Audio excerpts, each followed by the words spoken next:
Já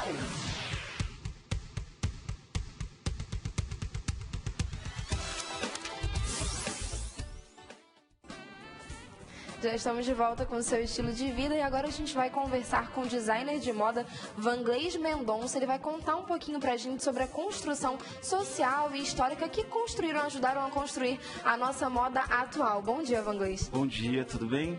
Tudo bem. A gente pode começar falando, nós temos aqui 12 vestidos, 12 roupas que mudaram totalmente a história e social que nós estávamos vivendo, né? E a gente vai começar com o vestido Melindrosa. O que aconteceu e qual foi o caminho que as pessoas traçaram até que chegasse nesse vestido Melindrosa? Então, tudo começou a partir da Primeira Guerra Mundial. Naquela época, era aquele período bombástico, então as mulheres tiveram que participar da Primeira Guerra Mundial para, enfim, lutar a favor do seu direito, tanto do seu país, né, que como foi uma guerra mundial, envolveram todas as nações. Então, a meados de 1918, no século XVIII, século XIX, 1918 veio a Coco Chanel, em 1920, nas décadas de 20, e trouxe essa moda do vestido melindrosa para tirar toda aquela loucura que foi a guerra, né? Trouxe uma nova maneira de se comportar, de se vestir. Antes da Primeira Guerra Mundial, as mulheres se vestiam muito com espartilhos, tecidos muito volumosos. Então, depois desse momento de guerra, onde tudo ficou escasso, a matéria-prima, então teve, obviamente, que procurar uma nova forma para se vestir. Como que a gente ia se vestir? Mulheres, falando de mulheres, né? Como que as mulheres iam se vestir nesse momento? Então, foi aí que a Coco Chanel, sabiamente, começou a desenvolver looks, né, que pudessem ser confortáveis e elegantes para aquela época. Os vestidos daquela época, melindrosa, normalmente eles representavam uma mulher jovem, moderna, ao mesmo tempo à frente do seu tempo, que elas gostavam de fumar, elas tinham uma vida social muito ativa, elas dirigiam, o sexo para essa mulher era casual, não tinha nenhum compromisso, era algo bem casual. Então esse vestido foi construído, né, nessa época tão remota, a fim de trazer o conforto e o charme para a mulher da época. E a característica dele é mais curtinho mesmo, a gente tem até ele aí na telinha para você de casa. Então ele realmente não era mais longo, não tinha tanto volume quanto os panos de antigamente. Tinha o cintinho também, ali a gente já pode observar alguns acessórios, né? Uhum. Esse vestido, a característica principal dele é ele ser mais largado, né? Uma saia normalmente na altura do joelho, e quando as mulheres faziam cruzadas de perna e mostravam além do joelho, aquilo causava o maior escândalo para a época. Então esse cinto, ele dava, na verdade, uma ideia de cintura, uma cintura mais na direção do quadril.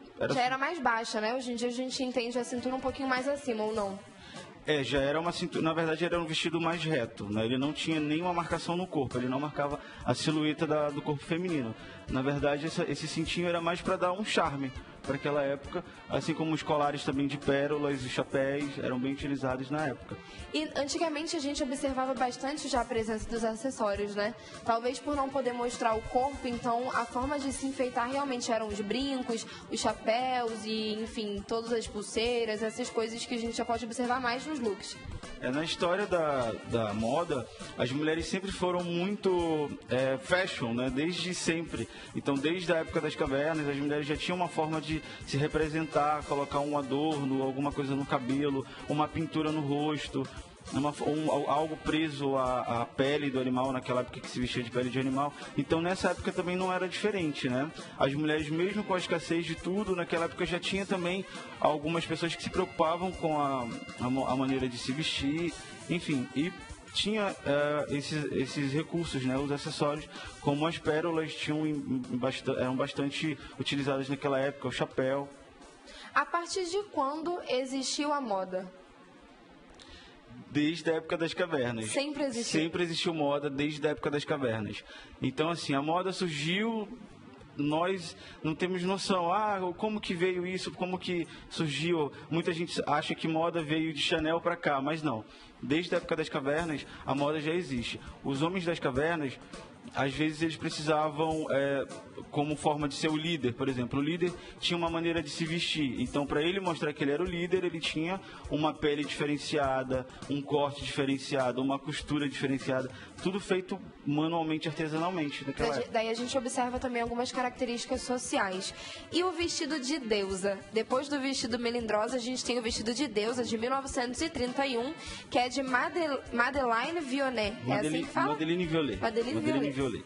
Isso, esse tipo de, como vocês estão vendo, esse tipo de vestido, ele traz uma leveza, né? Ele também foi inspirado na antiga Grécia, pelas deusas gregas.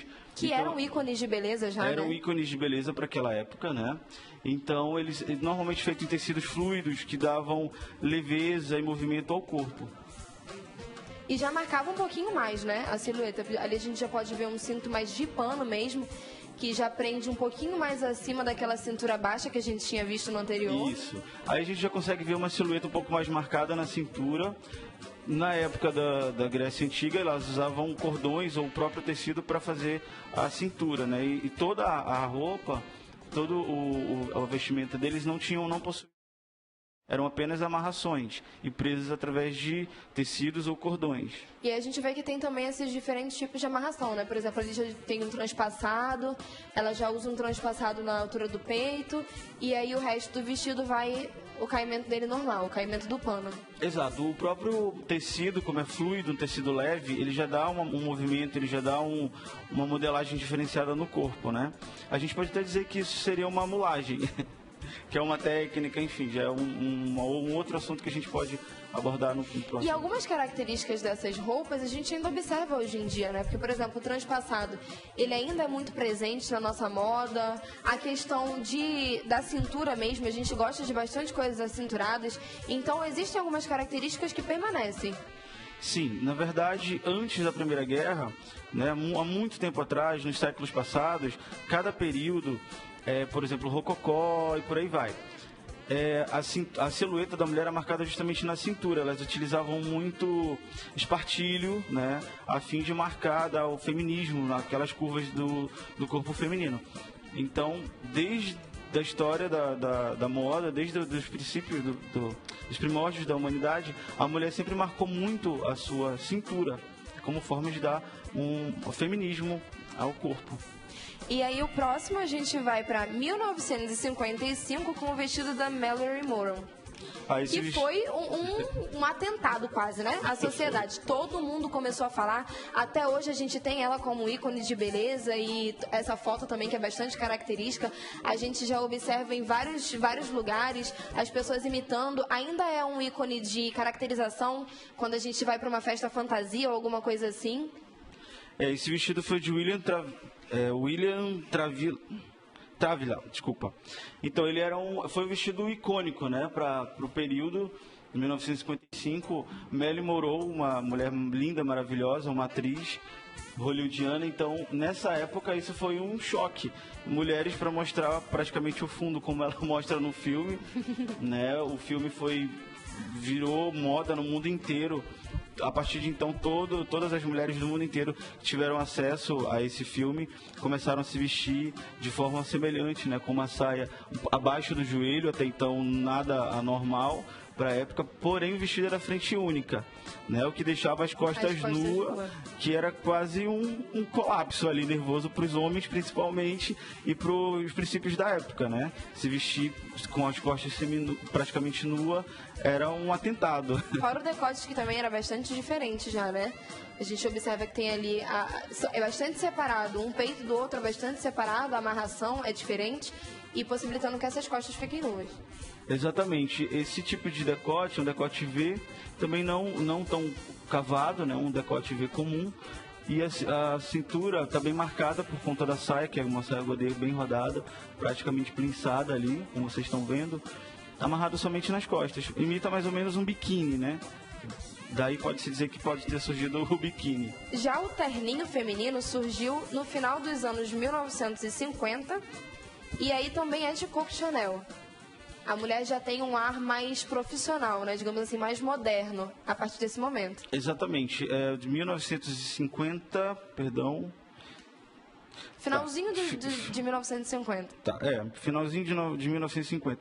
Coco Chanel, ela trouxe esse look para aquelas mulheres que precisavam trabalhar. Imagina, depois de todo aquele conflito, aquela guerra mundial, as mulheres precisavam se colocar no mercado de trabalho e ajudar suas famílias a reconstruir suas casas, etc. e tudo. Então, a partir daí, Chanel veio e trouxe esse terninho que é famoso até hoje, né? Todas as mulheres que normalmente são profissionais, elas precisam de um terninho para se exibir, enfim, para estar ligada à moda. Fora que, a partir desse momento, a gente percebe que a mulher tem uma posição social diferente. A partir daí, ela já pode trabalhar, ela já tem um espaço, digamos assim. A gente acabou de falar sobre o espaço feminino no mercado de trabalho. Então, a gente pode perceber os primeiros passos em relação a isso, né? Já que ela precisa de uma roupa específica para trabalhar. Exatamente. Depois da Primeira Guerra, as mulheres tiveram mesmo que entrar no mercado de trabalho para ajudar suas famílias, seus esposos, enfim. Então, com essa necessidade, houve também a necessidade de um figurino, digamos assim, de uma roupa apropriada para o trabalho. No caso, o terno é uma peça hoje utilizada por homens e mulheres. Fundamental. Agora, lá em 1961, chegou o salvador da pátria, a gente pode chamar assim, eu acredito que é o pretinho básico. Ele é de Hubert Givenchy. É o Givenchy. Givenchy. O famoso Givenchy. Ele é o pretinho básico, chegou aí, surgiu, o filme Bonequinha de Luxo ilustrou isso bastante, né? E ficou aí também bem marcado até hoje. Exatamente, esse é um pretinho básico, né? Toda mulher hoje tem um pretinho básico, pode ser mais longo ou mais curto, assim, um pouco levemente acinturado e com normalmente os ombros à mostra também. E além disso, normalmente é coringa, né?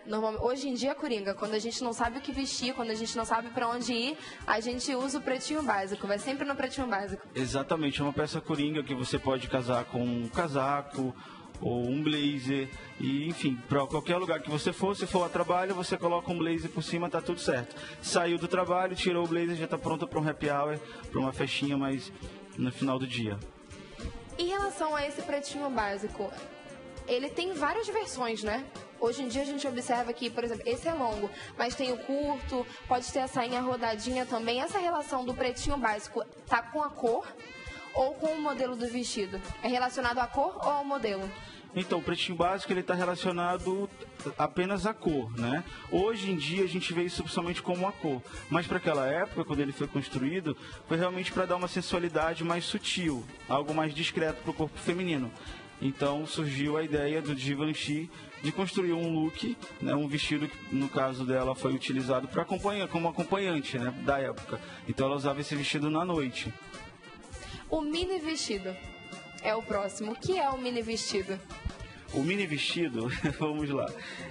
Como o próprio nome já diz, ele é um vestido curto, né?